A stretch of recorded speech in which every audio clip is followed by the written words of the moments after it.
This friend story begins with Chandler doing something he never expected to do. He walks into a beauty salon for an eyebrow appointment. At first, Chandler is completely confident. He gives his name, sits down, and waits for the woman to start working on his eyebrows. The employee asks if he gets a lot of women at the salon, and Chandler quickly realizes that this might actually be a good place to meet someone. But his confidence disappears the moment the eyebrow treatment begins. The woman starts by using tweezers to remove a few stray hairs. She warns Chandler that it might sting a little. Chandler confidently claims that he has an extremely high pain tolerance. Then she pulls the first hair. Chandler immediately regrets everything. He screams in pain and nearly jumps out of the chair. Still trying to act tough, he insists that he's fine. But after another painful attempt, Chandler realizes he simply can't handle it. The problem is she has only finished one eyebrow.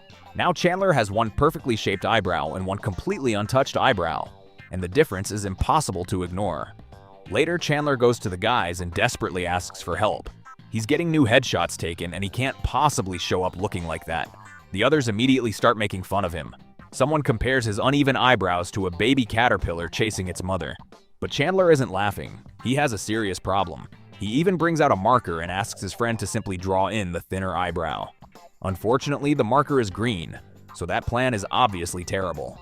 Then, surprisingly, his friend reveals a secret.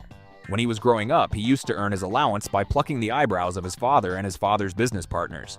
Chandler can't believe it, but now he has no choice. He asks for help. The only problem is that Chandler is terrified of more plucking. He remembers how painful the salon treatment was and refuses to go through that torture again. That's when his friend comes up with a much better solution: ice cubes, aloe vera, and a very gentle touch. Together, they carefully fix Chandler's uneven eyebrow, and somehow, it actually works.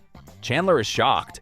He barely feels anything, and when he looks in the mirror, both eyebrows finally match. For the first time all day, Chandler is relieved. He even jokes that his friend could probably do a better job than the sadistic employee at the salon. But then Chandler notices something strange near his eyebrow. He thinks he's uncovered a birthmark. After looking closer, they realize it's not a birthmark at all. It's just a tiny piece of chocolate stuck to his face. Chandler thanks his friend for saving his headshots. But after spending an entire hour talking about eyebrows, waxing, and beauty treatments, they both agree that they need to do something more masculine, something to restore their dignity. So they decide on the perfect solution: curling Chandler's eyelashes, and somehow that's where their very manly afternoon ends.